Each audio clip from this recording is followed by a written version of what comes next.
as you know, I've been on a journey Mhm. for the past year and a half. And you are, without a doubt, one of the most well adjusted people that I know. You're enlightened, you're sharp, you're intelligent, you're caring, you're everything that all of us should be in hip hop. And thank you. Thank you very much. I have that same shirt. You do. You I do. do. You do. I had to break it out because this is actually how we met. You know, you're, we all know you're a legend in this game here. And I had made this shirt, the Write Better Rhyme shirt. I somehow DJ Premier somehow like followed me. We started talking this and that. And one day I'm like, let me just send you a shirt. And I sent him the shirt. And I'm driving around Compton, going to see clients, and I hear his radio show live from headquarters, and then I hear his co-host go, "What's that shirt you're wearing?"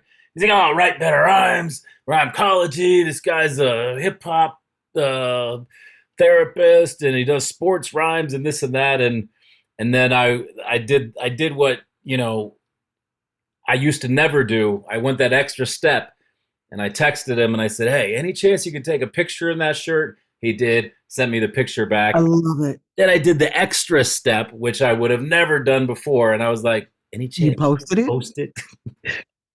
And he did, and he did. And then I had a good day of shirt sales. And one of the people who reached out was Wendy Day. Um, and that is how we first connected. I love that. I love that. Yeah. Wow. My drink is even matching my shirt. Crazy. All right. I love that. I love that. You've got the whole Dodgers thing going on. Yeah, that's probably was probably unconscious decisions, but But yes, I love the shirt. When I was doing the cheat code, and we're still doing it, we're just on hiatus. But when I was doing the podcast, I always wore cool shirts. mm, My co-hosts always wore shirts that our fan base sent in to them to wear, and I always wore shirts that had some sort of meaning to them. I always wanted some sort of phrase that highlighted how I think. I don't talk a lot about myself, so I wanted to let the shirt do the talking, and it started a lot of conversation even with my co-hosts. mm. And I just feel, I'm a fan of lyrics, and I just have to show it sometimes. I think we're on the same page with that. I've chose to never wear a shirt with skull or cross skulls and curse words on it, or just like I just feel like it's like a extension of our skin and our soul, and like It is. the things that you're putting on your body is you're projecting that out to the world, like this is something who I am. So So real. yeah, That's so real. yeah, I'm on the same page with that. And I decided long ago that I will if it's going to have any wording on it, any phraseology on it, it's got to be something uplifting, something preferably uplifting within hip hop. And Yeah. yeah, because we need that. We do need that. And I'm over here in my phone looking for a name because we're just going to get right into like the whole woo woo side of this. I didn't mean to, but we're gonna. There was a doctor, I hope I pronounced this right, Masaru Emoto, and he Yeah, did a water study, and I'm sure you're familiar with it, where he spoke to water. yeah. He spoke to water, and then he froze it and put it under a microscope. So the water that had encouraging and nurturing words froze into these beautiful patterns, these snowflakes that were gorgeous Crystals and crystal patterns and clear and light. and just beautiful. Same water sample. The Same same, water it sample. came from the same place. The same Yes. water sample that was talked to in negative terms, and it was dark. It was Yeah, murky. they were twisted, and the shapes were not they were not symmetrical. They almost looked like abused water in a way. Mm, And I saw a study recently that somebody did, they played the water music and then froze it. So music that, by Beethoven and at certain frequencies was just as beautiful as the nurtured water. And then water like Metallica and some street rap, trap rap was sort of twisted like the dark, murky, angry, frozen study, Yeah. like Dr. I forget his name that fast, Emoto had done. Um, Well, more importantly, Wendy, what are we? 70, 76% water? yeah, Something like that. I forget the yes. exact number, but so think about that's a great study, but when you can, extrapolate that idea and put it into your own body Think and know about it. we are Touch. 76% water. What are we telling ourselves every day when we look in the mirror? What Yes. what are those words that we're telling ourselves? And when if those few words did that to the water in that sample, what have we been telling us ourselves for 20, 30, 40 years? Imagine how that's Yes. inside. And the words touching us. If you put water in a bottle and you put positive words on it, and that water freezes into beautiful shapes, and then you have water that has ugly words written on the bottle and that freezes into ugly shapes, that means even just the words touching our body makes sense. And that's what I thought of when you talked about having only positive words on your body. I think I hadn't thought about it like that. Yeah. I used to have a t-shirt. In fact, I really need to print some because I don't remember where I got it. I think it was in Arizona, Santa Fe, like someplace new agey. And the inside of the shirt just had positive words printed all over it, like Yeah. in a mishmash. And then it was plain black on the outside. So nobody could tell that my shirt had any words, but that's what was touching my body. And Mm. that was what was touching the 76% of water that I'm made Mm. up out of. Well, every place at one time was new agey. We've just let ourselves ruin the new aginess of those places, and now there's only a few remaining. And by That's the sad. way, the first movie that there was a movie that came out in 2000, let's see, 2000, no, maybe 2002. It's called What the Bleep Do We Know? And that was the first place I saw that Dr. Emoto study, and that was a Same, very new age movie at same. the time, and then followed up by The Secret. And so as we came into the new millennium, there was some movies that were kind of trying to, let us know how powerful our thoughts were and the law of attraction and Yeah. you steer where you stare and all these things. And so, it's funny that yeah, I mean, I guess it was 20 something 5 years ago or whatever, but those are still powerful movies for people who are looking to, maybe understand the power of thought and literally some of the science behind it. So, What the Bleep Do We Know was one of them, and then The Secret was another, which was, of course, based off Napoleon Hill's Think and Grow Rich, was just the law of attraction, and et cetera, et cetera. Exactly. Really powerful stuff it's life changing if you can, you know, work through it in the correct manner. Agreed. I'm a big fan of the brain, so I do a whole lot of different studies about the brain. I've learned self hypnosis, which has been really helpful for me. Neurolinguistic programming has been really helpful for me. So I've done like a lot of different things to really um, psych myself up in a positive way and change my thoughts, change how I speak to myself, change how I process information, change how I stay at peace with myself. One of the things that I've noticed about you is you're always so calm and even keel. How do you handle anger? Because I know you get angry. Do you um, get angry? You yeah, must. You're human. yeah. I, I have a well before the anger seeps in, you have a choice on how, like you can sense maybe it's coming, right? Yeah. People who can't, they see red quickly. Yeah. So the first thing is to recognize that it's coming. Another thing is there's different ways that you can handle it. And so for me personally, like just this morning before I went to the gym, I sat in the car for 10 minutes.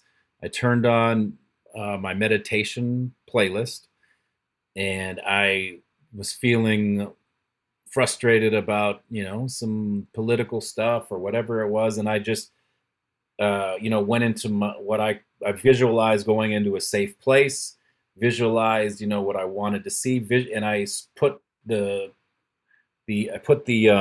objects of my anger kind of in front of me mentally, let them have it, verbally, physically, whatever, but it was all up here.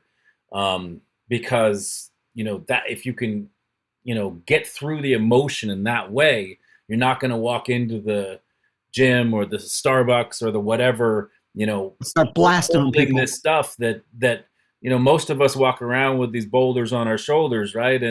And that's normal, but you can at least knock them off for like a little bit of time by, either, a guided visualization or grabbing a journal and being like, you know, fuck you, and whatever. Like, Just get you it can let out. it all out in that way, so you're not carrying it into, your existence outside of that. And so I like to do that. I like to, sometimes if it gets overwhelming, I, break out a journal.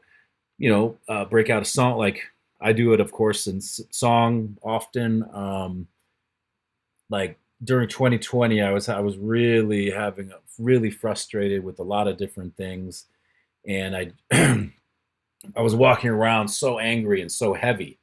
Mm, And I just started writing, and I wrote 80 bars or whatever, and just wow. put it into a song, um, that I had to change the name of because it was dangerous to put things out at that time, as far as my artist name. But I did it, and after I did it, I was just like, okay, I've expressed that, and I was I was able to kind of move on.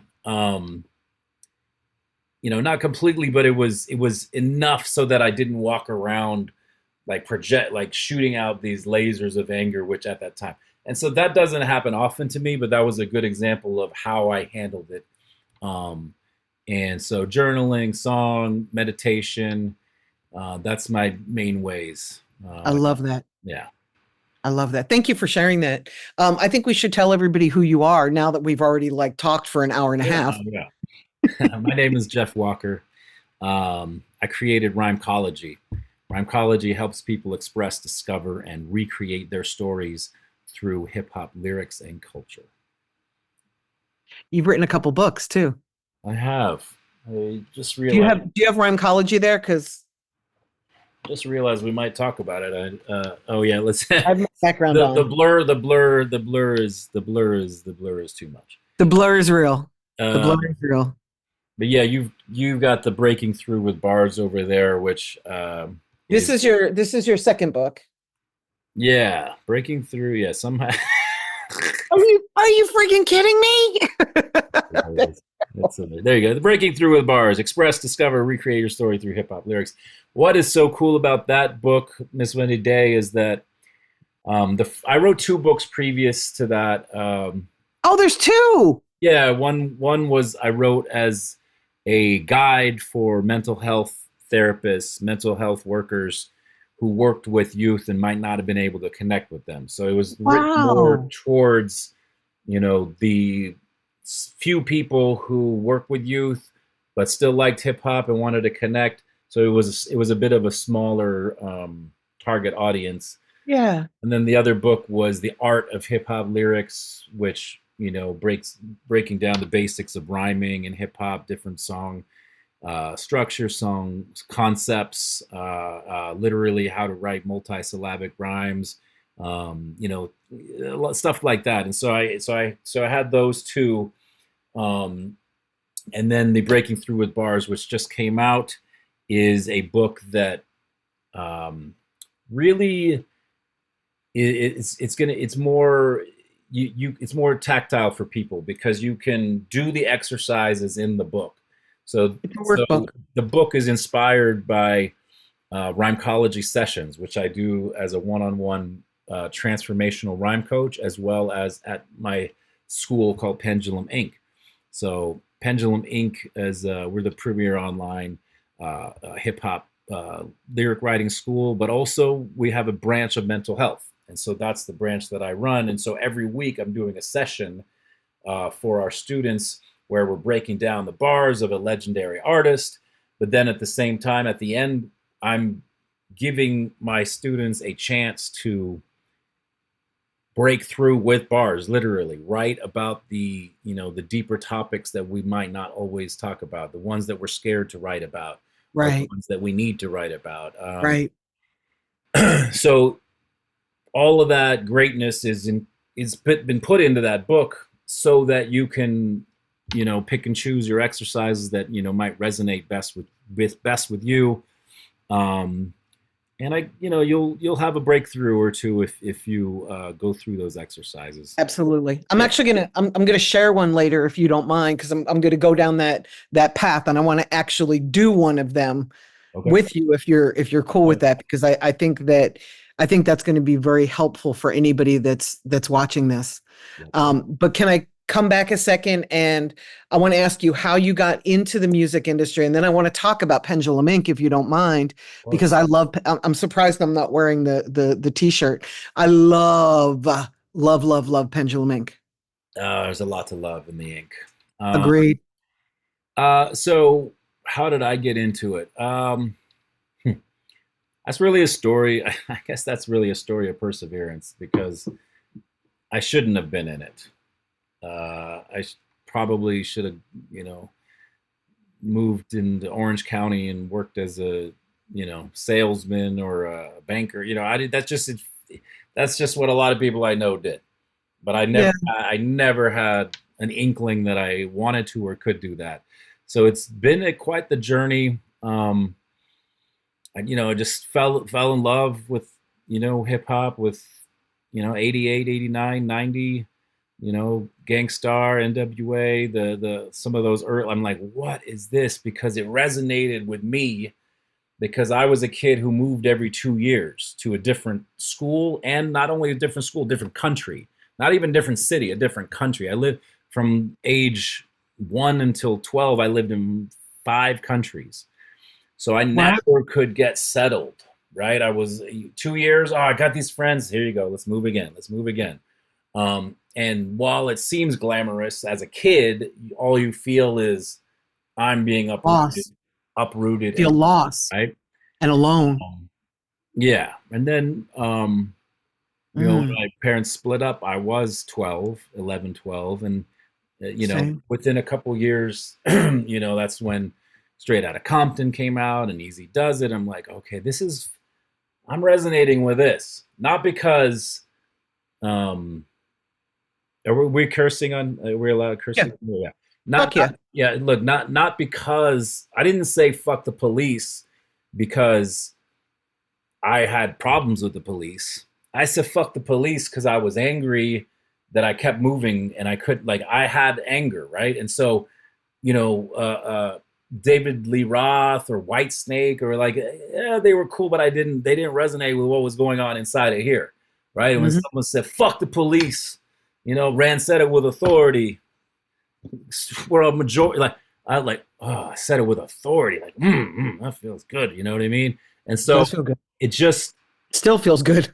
still does, right? And so, anyway, so that's how I started. Like, it started to kind of resonate with the risqueness and the feeling and the energy of it first. And then, I was living in the Bay Area, so it was a lot of like Bay Area rap. And then I lived in France for a year, and someone brought a mixtape to school and the Walkman, and I heard Fast Life, Nas and Cool G rap.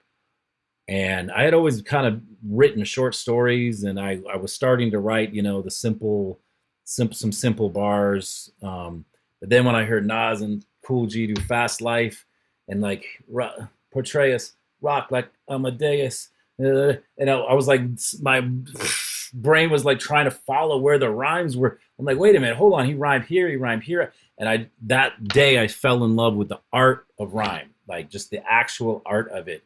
And I wrote down every word. Hey, yo, I got guns from Italy, smoke trees considerably. Like, how many syllables? I'm like, so all Yeah. these things are like, going off as I'm listening to that song, and then uh, AZ, Sugar Hill, you know, I want a villa in the Costa Rica so I can smoke my reefer, enjoy how life's supposed to treat you. I'm like, smoke my reefer. That's force house. Like he's matching these things perfectly.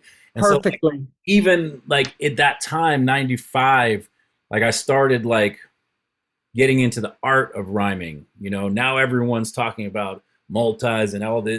Like in 95, I started studying that, right? And from then on, I started writing more, started studying more, writing more, started performing, moved to LA, started hitting open mics, doing hip hop poetry, slam poetry, Mm. all with hip hop, all hip hop references and whatnot. And I became known as the hip hop poet out here. Um, and then just started to write and record more and more, and then just by continually doing it and doing it with respect, doing it with love for the culture, for love for the population, working in Compton and Long Beach, you know doing that, and then I just fall into the right situations. I would meet someone here and there in LA and have a conversation with Will I Am about something, something, something, kick him a rhyme, and then I'm all of a sudden I'm ghostwriting on a Black Eyed Peas track. What? Yeah. And he's That's super because lyrical. it's 20 years already in. Like you can't just jump into a studio with Correct. Will I Am unless you've paid some dues, right? And know you can And have he's a super conversation. lyrical. So imagine how But, lyrical you must be if a lyrical motherfucker brings you in to write. I mean, he, You could especially match him. in the You could beginning, he match him was bar for hot. bar. Huh? It means you could match him bar for bar, or Yeah. maybe even excel. But I won't. I won't. No, but it was fun. Hip Like, hop's too yeah, competitive. I don't want to go there. But it's not. No, look, when they started, they were super lyrical, and then he decided he could make more change by doing. He made a correct, conscious decision to be more, correct. mainstream, and it worked And because I'm now thankful he's he able to did. help more people and this and that. And so, Absolutely. And he's such a treasure. I'm so thankful. I'm so glad they did that. Because he's changing the world. You've seen the Mercedes Benz sound machine that he has, right? It's incredible. yeah, well, I first saw his Tesla. Um, yeah, Tesla on the lot was crazy. That was the first time I had seen something like that, and I had written some copy for. He was making some headphones, and I written some copy Mm, headphones, and it was anyway. Long story short, it would you know it was when you put in the time in the right way, you will get recognized, right? And so he was surrounded by all tech people, and then I come in writing writing some copy that's hip hop, right? And but still, intelligent enough to say, okay, can put this on my box of headphones. And so yeah, so it's crazy because yeah, he got respect for me, and he asked same. me in the studio, "Hey Jay, what rhymes with this?" And that's where 20 years of studying rhyme pays off, right? Yes. Like you can't just walk in. Um, so things like that, started to occur, and I went to go see an Elzai show by myself, drank a 40, outside of the spot on my own, solo, right? As an adult, married adult, just went solo, drank a 40, walked in, and then I see Master Ace is sitting there watching the show. I'm like, nobody's talking to this dude. I'm like, dude, who are these people? They don't know. Let me go talk to Master Ace. Happened to Yeah. have that book, the Art of Hip Hop Lyrics, in the bag that I told you about. I'm like, I just wrote a chapter on you, Master Ace in the Mirror, which goes back to the Emoto thing about what we do looking in the mirror. But and so then he wasn't with anyone, and talking to one of my favorite lyricists of all time, who changed my life with Long Hot Summer and Disposable Arts, two of my favorite albums, 2001, 2004. And I just kept talking to him, and I would just keep referencing his songs. Like he's like, Jay, most people, they can't do that. And I'm like, it's a bit of a sickness.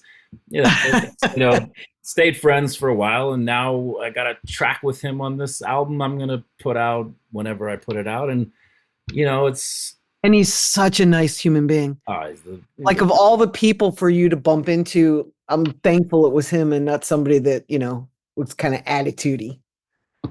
He's yeah, such a guy. No, I mean, you can tell by his rhymes. In this ice cold world, you better get your coats. I'm a husband, a father, and a football coach. Like he says, I'm a husband, I'm a father, I'm a football coach. Like people out there trying to brag, people out there trying to put on fake lives and fake personas. And he's like, I Not coach him. little kids in football, Yes. you know, Yes. like it's, He caught a gopher in his backyard, and instead of killing it, he humanely drove like 30 miles from his house and let it go. And he did this live on Instagram, which made it like super funny because here's Master Ace like getting rid of a gopher, and he realized that it was really angry and it had like chewed up mm, the cage that he had it in, and he wanted to let it go, and he realized that he couldn't film and let it go at the same time because it would probably tear up his hand. It right. was really angry.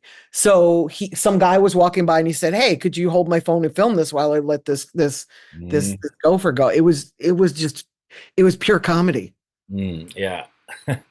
Well, I Something think, you I don't think that, expect like one of your heroes to do, certainly. but I just think that's the thing that's a great lesson for everyone is trends are going to come and go, right? Um, Yeah. and Master Ace was on the symphony in 1988. 1988.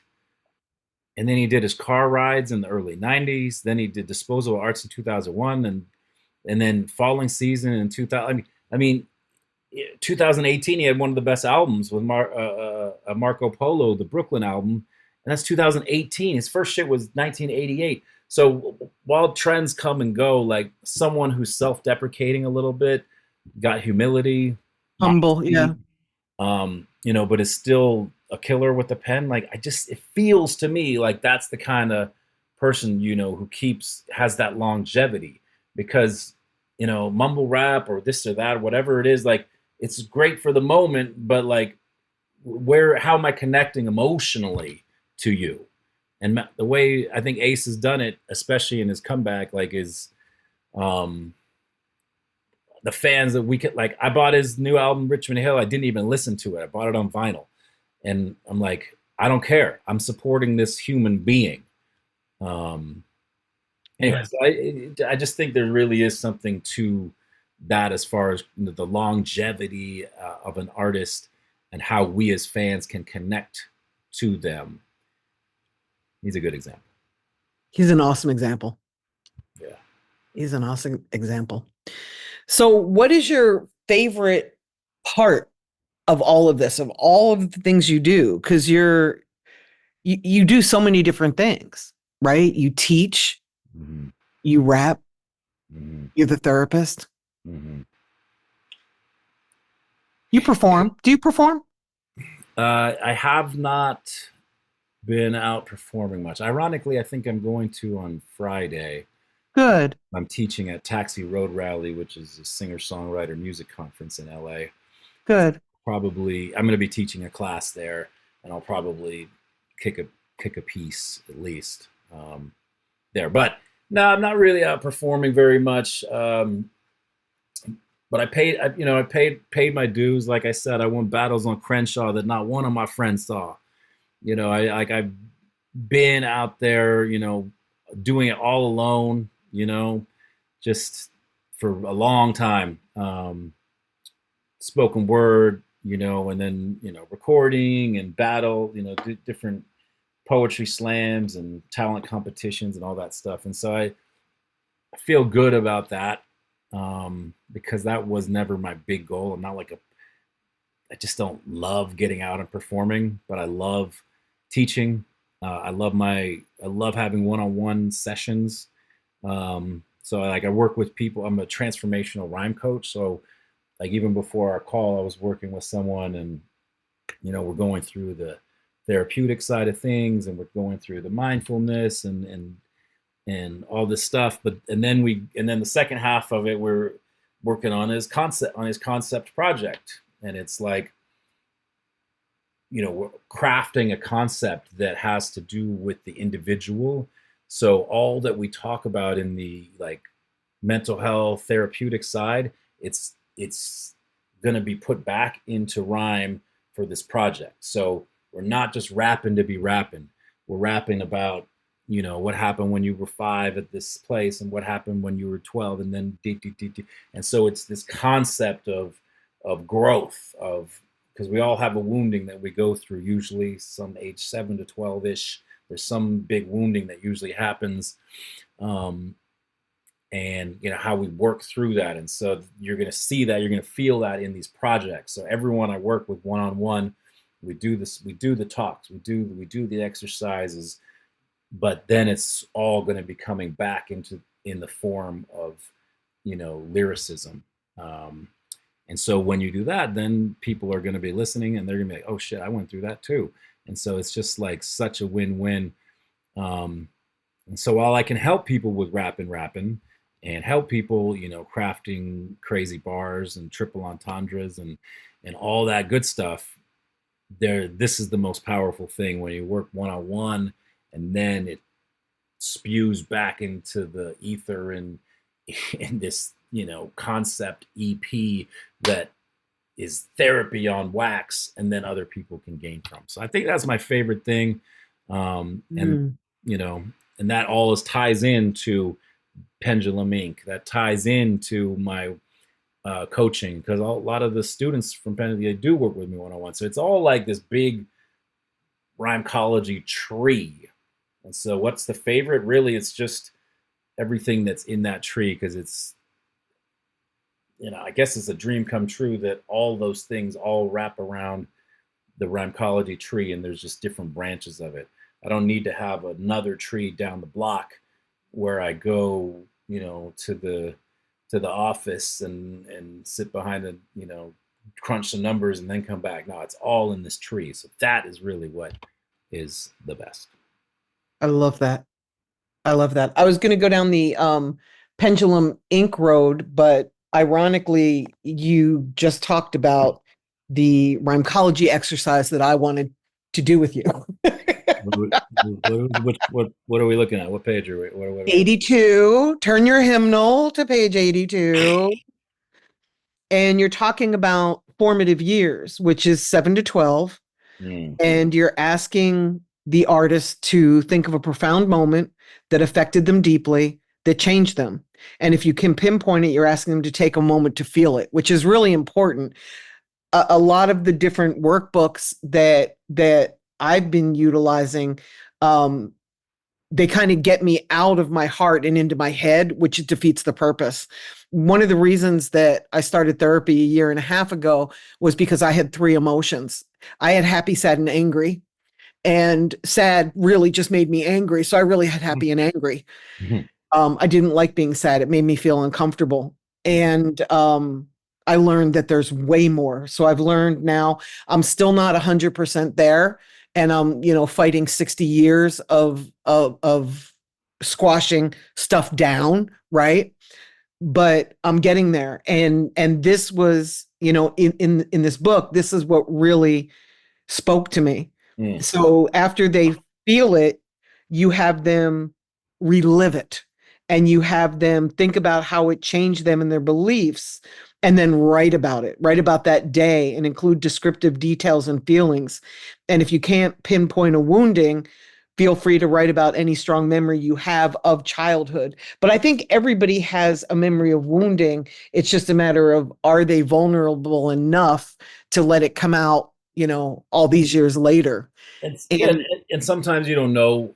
I mean, the wounding, the scarring, it's kind of a psychological term that they use. So you might not know that it's a wounding, but often something. It could have been 5. I put 7 to 12.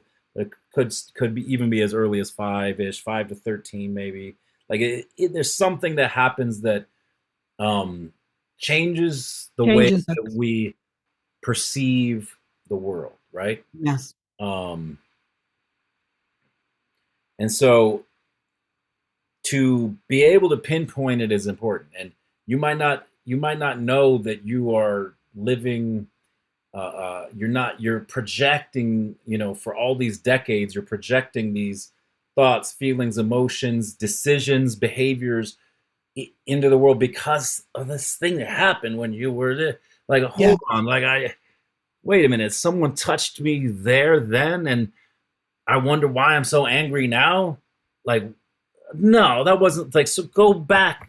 So the reason why I say relive this is because something like that happens. You go back and you got to give your child, you got to give your inner child that power back, because Yes. that inner child is always going to be alive in us. If that inner child is wounded, if that inner child is has been scarred, like that's just gonna, like it becomes like a part of us, and we just put like a band-aid over that scar. But we got to take the band-aid off. You got to go in there, look around a little bit, say, no, wait, hold on, that shit wasn't right. Give me that voice back, give me that power back, and then we can sew it up a little nicer rather than it just continually bleeding. And love it. And love the scar. Love the scar for being part of us, and love our inner self for handling it as best we could at the time. And the loving of it probably, yeah, it comes after the pinpoint, Healing. the recognizing, and then realizing, like, all right, let's say something happened that made you real have to be really tough and project this toughness, and maybe you got a job as exuding that toughness later in life. Maybe you got to, and so that's where you're like, hey, I'm glad I was able to cut off and this and that and be tough, because that got me this job at this security or whatever Right. the thing is, right? And so that's where you can be like, oh, that's because I told myself at 10, no one else is ever going to hurt me again. So Exactly. that's where you can go in and say, hey, you know what? Thank you. Exactly. Uh, but that takes a little bit, that's pinpointing, that's coming to a few realizations. And I think the getting to the stage of loving it and being appreciative for it that's a few sessions down the line. Right. But yeah, Right. for sure. For me, it was, I had to earn love, and I didn't realize that that was abnormal, because that's how I grew up. So I always had to be the good daughter. I had to get good grades. I had to excel in everything that I did, because that's how I got attention and love. And as much as that sucked and as difficult as that was, I'm hugely thankful for it, because I earned hip hop's love. It made me who I am today. Gave you the work ethic It did. as well. It's why I'm successful. Yeah. And I loved hip hop, and still I joke and I say, the music industry is like having a man that doesn't love you back, or a woman that doesn't love you back. It's loving somebody that doesn't love you back. mm, But the reality is, like, everything I've done has been to earn the love of hip hop. mm, And once I realized that, it was like, wow, I'm really thankful for that. As much as that sucked, and as much as that has negatively impacted my relationship with men my entire life, it really made me who I am today. And I've really changed some lives in hip hop. I don't regret that at all. Like, I'm wow. super excited. Wow. Right. So what we want to just be born and just loved, just no matter Yes. what, unconditionally. And Yes. you got bad grades, it's okay. Daddy loves you, right? That's what we want, but that's not always what we need. And so, in a way, you Right. got what you needed in order to create this Wendy Day powerhouse, and then from the powerhouse you were able to help so many people, and that's what Yes. kind of started, because you were like, I have to be successful in order to get this affection. And Yes, I have to bring something to the table in order for people to accept me. So I just kept bringing, and helping as many people as I still do it. I still do it. But now I recognize it and accept it. And I'm doing it not to gain love and affection. I'm doing it to gain my own happiness and my own doing fulfillment, it which is different. instead of doing it to gain love and affection, you're doing it out of love and affection Correct. for Correct. others. Yeah, Correct. that's Codependent, cool. no more. That is about a well balanced place to be. Yeah, so there you go. I'm getting there. I'm getting There's a there. nice lesson of how our wounding can be used. Uh, Yes. some, like, Yes. yeah. So if I were an artist, would you have me now channel those feelings that I had and that emotion into music?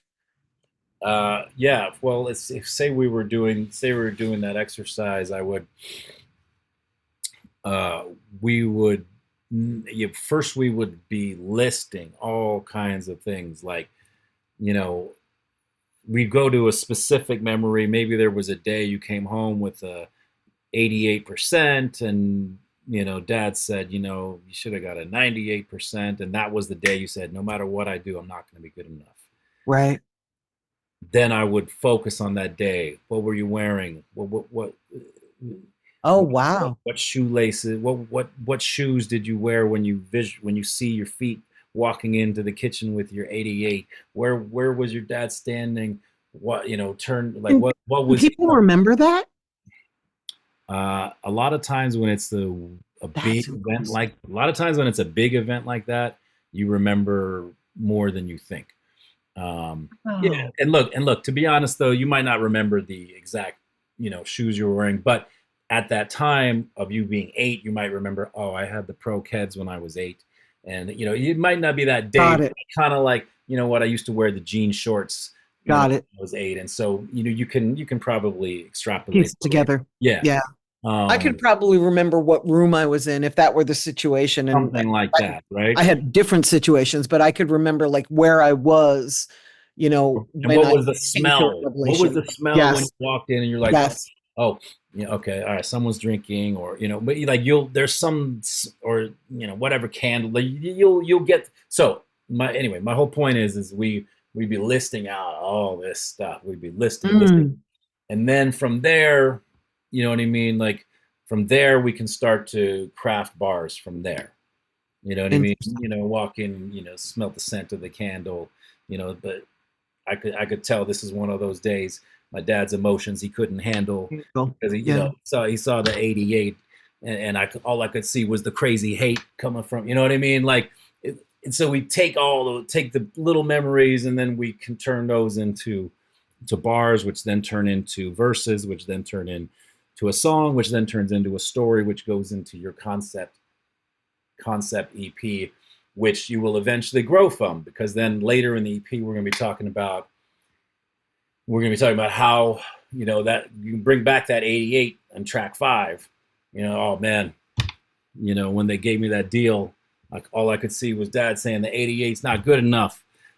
You know what I mean? The dad, it wasn't good enough, so I threw it back and said, no, I need that 98 label, something like that. Something. Yeah. I love that. Are the lyricists of this generation as good, whatever that means, as the lyricists from when you were coming up? Two things: the rhyme schemes, the rhyme patterns, the creativity of rhyming itself is much better now. As far as people like Pendulum Ink, people like the just MCs as a whole, have elevated. Like we watched Jordan and we had Kobe. Now a lot of people can do reverse layups, right? But someone Right. did it first. It Rakim. becomes the norm, doesn't it? It Yeah. becomes like the stuff when I was coming up, like Razkaz was always my favorite rapper.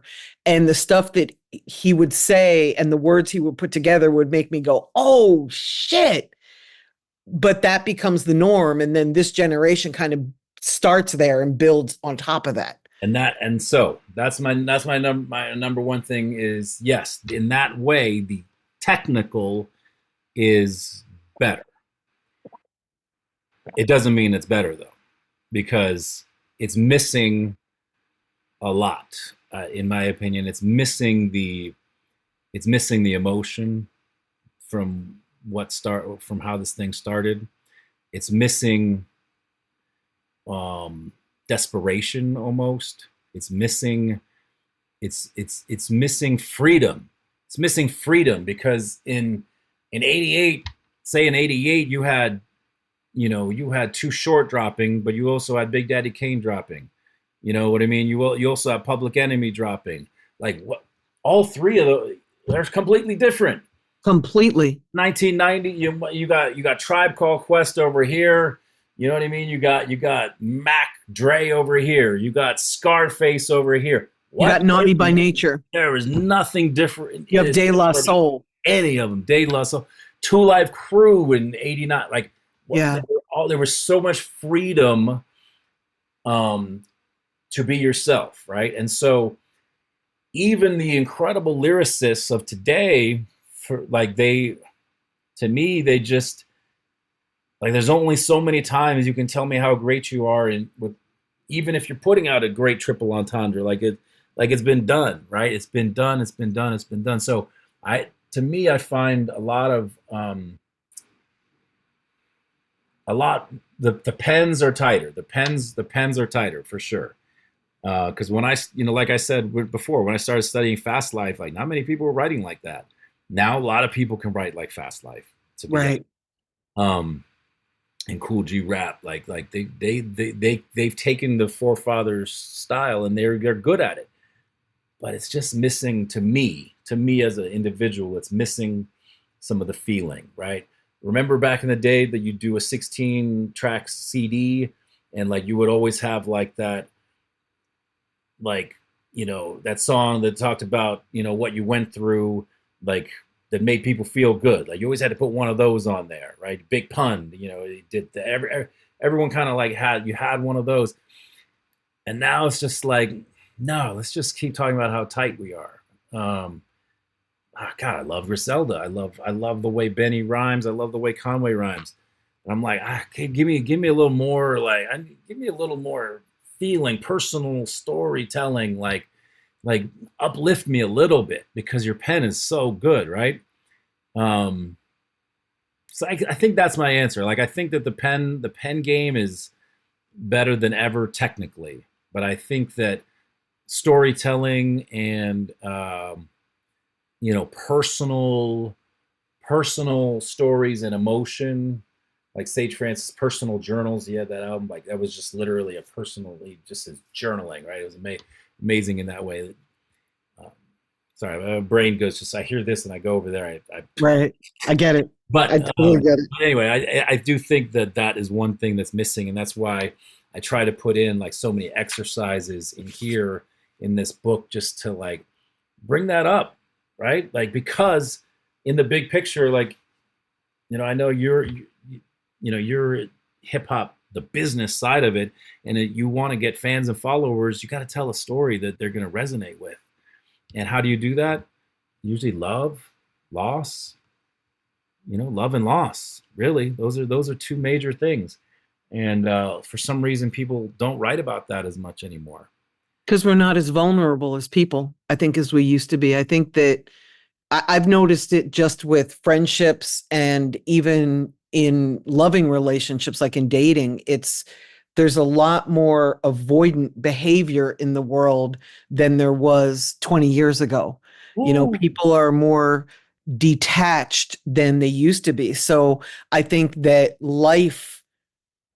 lyrics mirror life. And I think as people become less Mm. vulnerable and less open,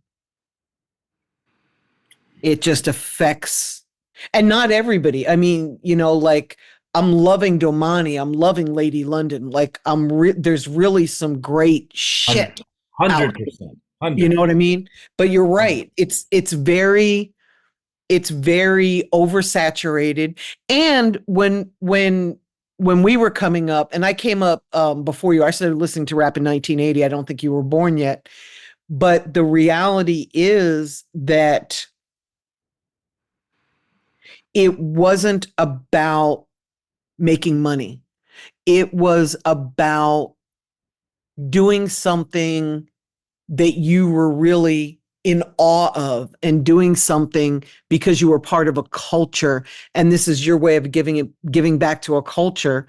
And I know it changed long before 2005, but that's when I noticed it. I noticed it when Jeezy came out. And by the way, I'm a huge Jeezy fan. Razkaz and Jeezy are my favorite rappers, right? Two very different artists. But I noticed when in the era when Jeezy came out, it was about hitting a lick. It was about, it was the new dope game. It was, oh, I'm going to be a rapper because I want to make money. It wasn't, I am a rapper because I want to be as dope as Craig G, or I want to battle hieroglyphics, or, whatever. You know what I mean? It was about, it became financial. It became a job instead of an art form. And I might have noticed it because I'm on the business side, not the creative side. Yeah. There, yeah, the change, yeah, for me the change, like 90, yeah, like kind of like 99-ish, like we kind of like got into the no limit era, the bling bling kind of Yep. era.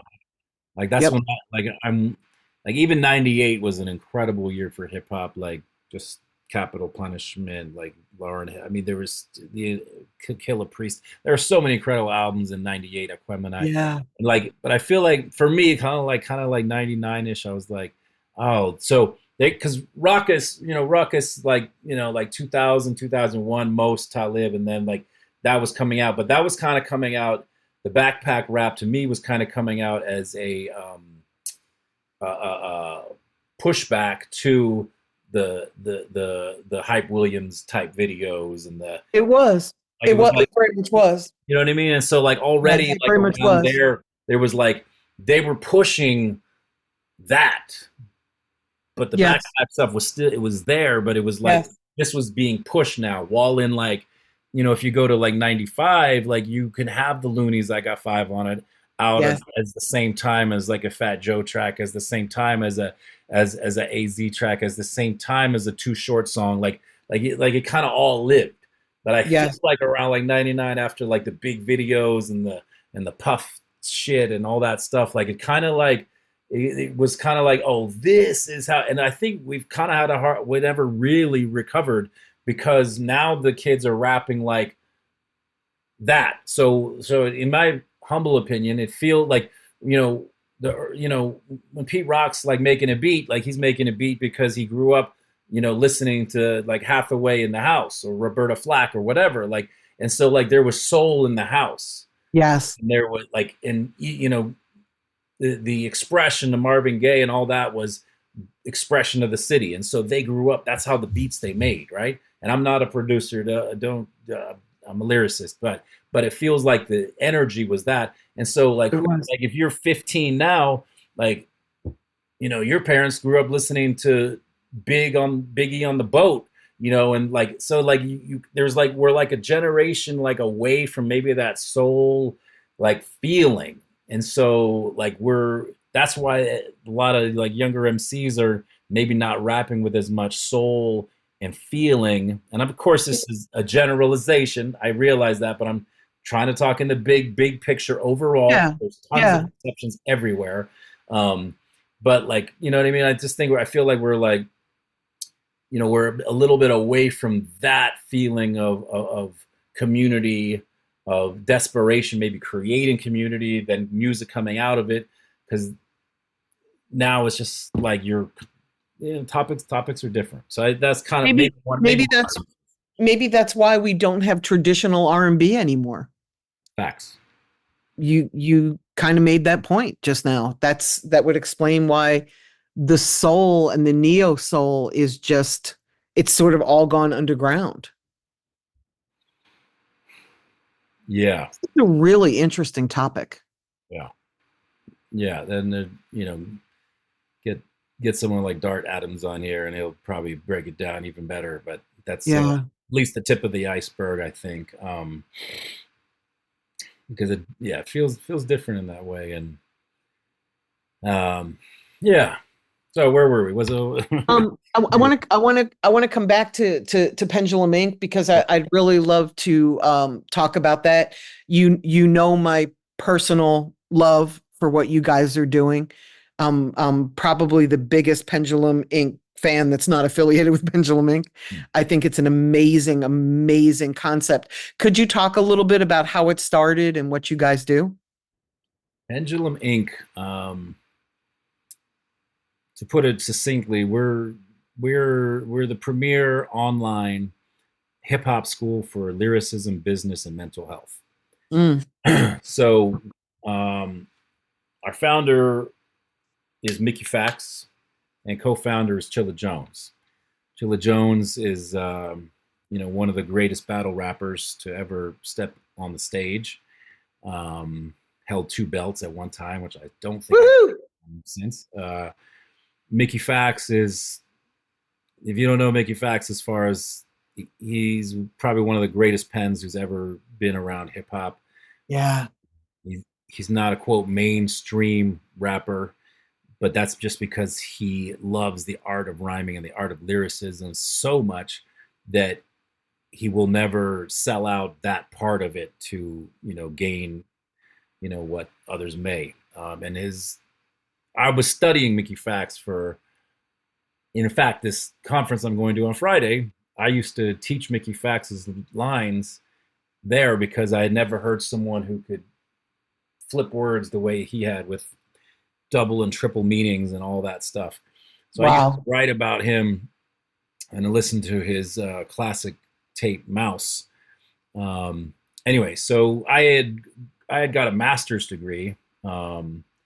I got a master's degree, and everything I did was hip hop based for my master's degree. I was supposed to write a 5-page paper on the evolution of rhyme, and I wrote a 25-page paper, and I had to You cut. wrote a book. Yeah, like it was easy because it's my favorite thing, and Yeah. so somehow Mickey Fax found this online, and I think he tweeted me, DM'd me some sweet somehow. He's like, "Yo, this is Mickey Fax. Like, I love what you're doing for the culture. No one's talking about lyricism in that way. Let's get on No. the phone." And I was like, "This ain't Mickey Fax." I'm like, "There's no way." But then we got on the phone, and we just shared this love for lyricism. That of course, Chilla Jones did too, and so it started. We're ending our third year now, so it started full 3 years ago. Um, and we teach people how to become better rappers, how to write better rhymes, how to express themselves through hip hop lyricism in a mental health way. We've got classes on Mm. business, which I believe you've taught at, of course. Um, and every month we bring in a legendary guest, and I mean legendary guest. Our first one was Inspector Deck, like Method Man. You know what I mean? Sky Zoo, Rascas, Master Ace. You know what I mean? Like Bun B. We got everyone. Bahamadia, DMC, Lord Finesse, Big Daddy Kane. They've all come through. And every month for the last 3 years, they've taught. And you get to be in the room. You get to be on a Zoom call with these guys asking these questions. We had Cambada last month, who was just a lyricist. We got Lloyd Banks coming up this month. Like, Nice. you know what I mean? And so like you're in the room, you get to talk to them, answer questions, you get to hear about their writing process. And then the other days of the week, you're learning from Mickey Fax and Chilla Jones and my guy, rap official rap seminar, Rob Nice, and myself. And you're in a community. You're just in a community of people who think like us, right? They're mainly adults. It's not as they're our youngest students. I think 22, something like that. Catch 22, 23, and then we go into the mid 40s probably. Like Mm. it's a big people who look, because there's a generation who we're just the hip hop generation, and so but it's great because you're in this community and you now all of a sudden have people who think like you, because most of us, most MCs, like you walk around thinking, does anybody know what Kendrick said on that thing? Does he know? Like now you're in a community, not just like YouTube pages. Like you're in a school and you're connecting with others. You're connecting with legends. You're building with people who are making beats. Like, and it's just like there's really nothing like it. There's really nothing like it because you're learning. It is a school, but at the same time, like it's straight hip hop, and the friendships that I've seen built, the friendships that I've made in the last 3 years, life changing. So that's what Pendulum Ink is. We're going into our fourth year. We're gonna have graduation in New York City in February. I believe Q-Tip is going to be our commencement speaker. Wendy, Outstanding. Wendy Day was at our first graduation, in which Bun B spoke. Bun B. Um, It was amazing. yeah, that was amazing to have you there, and it was great to see people recognizing you because they're like, "Bun is cool, but I want to talk to Wendy." I'm like, yes. Um, Anyway, so that's what we do. We put people together. We put rhymes together. We put lives together. Ooh, that's a good tagline. Put people together. Um, Do you want to write that down? I know it's true. When I talk like this, I would kind of channel shit. I don't even remember it. Yeah, you Um, should write it down because you'll forget and then you'll be pissed off. And I won't remember. You'll call me like, do you remember what I said in the interview? No. um, so yeah, so that's what we do, and yeah, we're turning a new page here in this fourth year. It's gonna be a little less like we had tests and midterms. Like it's gonna be a little more just kind of like a gym. Like show up to the classes you want. And so, if that's your style, you want to do that, like pull up, right? It used to be real structured, like you're in this advanced class or you're in this one. We're going to be opening up into this next year. Like you can come to the advanced class even if you're a beginner. And so it's going Oh, to be that's pretty cool, awesome. a little more free flowing. And yeah, so it's going to be pretty dope. It's going to be pretty dope. I love that. I love it. I think everybody should do it. I think it's incredible. Not only from the lyrical side of it, but from the tribe side of it. So it's like-minded people all not feeling like weirdos because they're having discussions with other people that understand the value of the discussion, the beauty of this discussion. It's funny. I'm trying to think of how to say this because I don't want to embarrass anybody. I was managing a Grammy award winning producer who wanted to be a rapper, and he wasn't great at rapping, to be honest. And I thought that he could be great because I saw the potential just because I've been doing this for so long. Yeah. And I suggested that he attend Pendulum Ink, and I got fired over it. Ooh. And I've never been so proud or so happy to be Wow. fired in my life. Wow. Yeah. I remember that situation. I didn't know that there was that aftermath of it, but look at you saying, I know a few things. I know some people who know a few things, and I think you are great, but you could become greater if you did this. Great.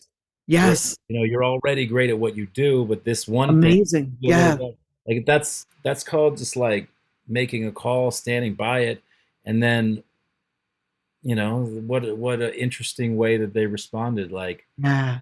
I, One of the things that I've learned on my journey is to ask for help. And I've always sucked at asking for help. And I learned how valuable coaching and asking people who are good at something, like how they do it or how they did it or how they got to where they are, because you can save so much time from where you don't have to bang your head. Like we've all banged our head coming up. And now there's people that came up before this generation where they can say, hey, how did you do it? And how did you avoid banging your head? And I'm like you, I'm so like forthcoming with information. I'm happy to tell you how not to bang your head. So when I see an opportunity to get that information, I'm super excited by it. mm, But then there was also part of me that was amazed by the bravado of somebody saying, I don't need help. I can rap great. I don't need your help. And you know what? Fuck you in a nice way. Because that's what in the 90s, that's what it was when I was coming up. It was like, I don't need no stinking help rapping. I don't need no stinking ghostwriter. It's like, yeah, you do. Everybody has a ghostwriter. I get, look, There's 9 people on every hit song. I get, and yeah, I get that. Um, like, so when we first started, we had some MCs who were very very nice. Um, Mm, and they reached out to me because I had known them through the what do they call it? The Instagram, right? Like there's the whole great lyricists in the Instagram world, and they kind of reached out and they were like, hey, I'm pretty good. I'm like, yeah, you are. And they're like, should we do this? I'm like, so we gave them like a nice little discount. We're like, just give it a try, right? And these couple MCs I'm thinking of, they went from nice to nicer, right? We put the ER on the nice, and like it's unbelievable how great they are because they already had the techniques, but there's so many different things that we teach, from breath control to cadence to, and like it's, I get it. Like some people are like, look, you can't teach rap. I get that, but we actually I do get it though. too, but We you actually actually do do. though. Like, And it's accountability. It's accountability. It puts you in a room at a certain time in a certain place where you can sharpen your sword against yeah, other people that are also sharpening their swords. yeah. It's heaven. And it's like they're competing, but it's so much. That's the other thing about the school. Like they want to be the best. There's a student of the month every month, right? And the student of the month gets to rap for whichever legend pulls up. I mean, I mean, so we had a student rap for Corey Guns, who lived in India, and all of a sudden they made a video together. I love it. Anyway, so the point is that there's competition, but there's so much respect. And shockingly, after 3 years, like they're just, people don't get out of pocket because we love the culture so much, we love the art form so much, like, to be learning from extreme lyricists like Mickey and Chilla. And now we've got even some of our students who, were the top of the class. They teach Show Raka. Like he's one Love of that. those guys that was already nice. Work. He said that Mickey Fax opened up more doors for him than anyone in 20 years of hip hop. In 2 years, Wow. opened the door. Wow. He opens the Rolodex. He jumps on your song. He jumps in a video with them. Like, you know what I mean? So we don't. There's no Value add. gatekeeping. There's no Yeah, gatekeeping. And so could be. anyway, so that's kind of like the energy, the vibe of this school. And if you think you can't learn, all right, whatever, that's fine. But you being part of the community is, you can't even put a price on it because there's so few people who are, extreme lyricists with 20 notebooks filled with rhymes. And then right behind me, I got a shelf filled with 25, 30 notebooks. And most of our students at the school have similar. Like there's not many people like us that do that. And then, to learn from people like that, like it's a special experience. It's how school should have been, fun, It is how school should have been. fun. So I have one more question for you, and you've been so incredibly generous with your time. Thank you. I realize that we're over an hour now, but I could talk to you all fucking day. We're just getting started. I love this. Thank you. I'd like to talk more about the mental health side, just because aside from the fact that it's your lane and you're great at it, I ask everybody that I interview about this because when I was coming up, nobody ever talked about that. And I never learned like how to balance my life or how to feel or how to, critically think. Um, so I would love to ask you, I know you have a wife and two kids, and I love your Instagram because I feel like I know them, yet I don't, but I feel like I Mhm. do. How do you balance your life? You've stressed a couple times throughout this interview how you do things alone. So I hear you that you're doing shit alone, but how do you balance it all? The balance of life, the lefts and the rights. Man, reminding me of my song, one of my first songs I made.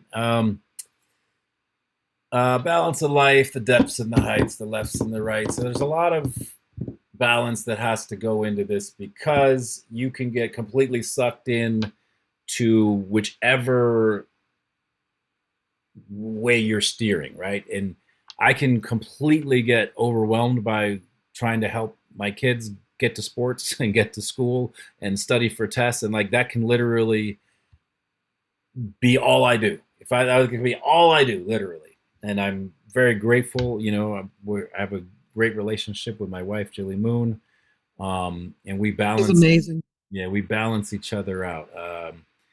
Um, and so for me, I literally just make lists, Wendy. Like I just make lists. You know what I mean? Like every day, I'm today. I was like, okay, kids from 7 to 8, gym from 8 to 9, client from 10 to 10:30, Wendy Day from 12:30 to 1:30. You know what I mean? For me, I have to make lists, and I literally have to prioritize. And then I'm like, okay, I got to make that one sheet for the conference on Friday. All right, that's the one thing I haven't done yet today. It's right here on the list. So for me, I just make a list every day, and I make sure there's something spiritual in there, whether it's deep breathing, meditation, even just reading a book, something that's out of the rat race a little bit, that just brings you back into here. Something spiritual, something physical. 10 push-ups if you can't get to the gym, or whatever. Something spiritual, something physical, and then something creative. Even if you write a couplet, you write 2 bars. Mm. Go in, got the mic standing up over here. All right, let me give that verse a take. One of those, if you do those 3 things, even if it's a tiny little micro thing, if you do one of those things a day, then I can allow myself to get drowned in the kids' schedules and the kids' homework and all that, because you know what?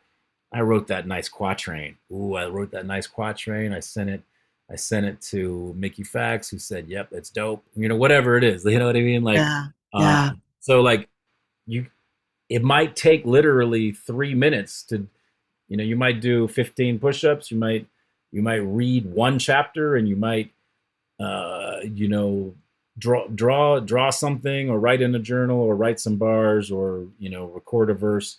But those things, that's a small part of the day. But if you do those things for you, then the rest of it, to me, I'm grateful that I have that life where I'm able to do those things, um, for myself, so then I can give to others easier. I love that. Yeah, if you just 100%, and you know this because you're a giver, if you are only giving, giving, giving, it gets draining. So you got to have those moments each day where you just, Where you replenish. this is the Wendy moment, this is the Jeff moment. You know what I mean? Yeah, yeah. And it can be really short too, but energetically, it's important. I think that's how I balance it. I love that. Yeah. In fact, I know that's how I balance I love that. That was super helpful. it. Do you like being a dad? Yeah, yeah, yeah. That's the best for me. It's I'm all about it. Yeah. It I'm shows all on your Instagram. I'm all about it. Yeah, and yeah, I don't, yeah, I see a lot of I do put that on there, and I'm glad you do. yeah, okay, because yeah, a lot of people are like just straight professional, straight this and that. I'm like Uh-uh. that It's ain't it's me. not who you are. Get my day is like This is who you are. 75% kids, and then 25, maybe 25% anything else. So I should put some of it on there. Yeah. I love that. And I get to follow them. Like I remember when they graduated from school, I think it was May or June, Mm. and you were so proud. Like I could see it in you. And then that made me proud. I was so happy for you. Oh, It, it was it a gives Friday me afternoon. little pieces of your life that I don't get because I'm not in the same city as you. Right. And Yeah, it I was a love that. Friday afternoon in the middle of June. Anakin, the aroma of Boone. Yeah, that was a big day. That was a It big day. was. It was awesome. Um, so yeah, no, yeah, that's good to hear. That's good to hear. I appreciate that. And I'm looking forward to the next chapter where I'm in your inner circle. That's Come gonna be on. Can't wait to have you. So I'm going to end this here. And then if you want to chat about Inner Circle, we can do it. I've gone over yep, by 15 minutes. So if you yep. don't have time, we'll set up another one. But let me end this. Thank you so much for for coming on here. This is for No Standing Zone, my new Mm. podcast, and I appreciate you so much. Thank you very much for having me. You are a not only a legend, but you're a light in this lane of lyricism. Ooh, thank you. That means the world to me because lyrics really fucking matter to me. We need you. We need you. I'm not going anywhere.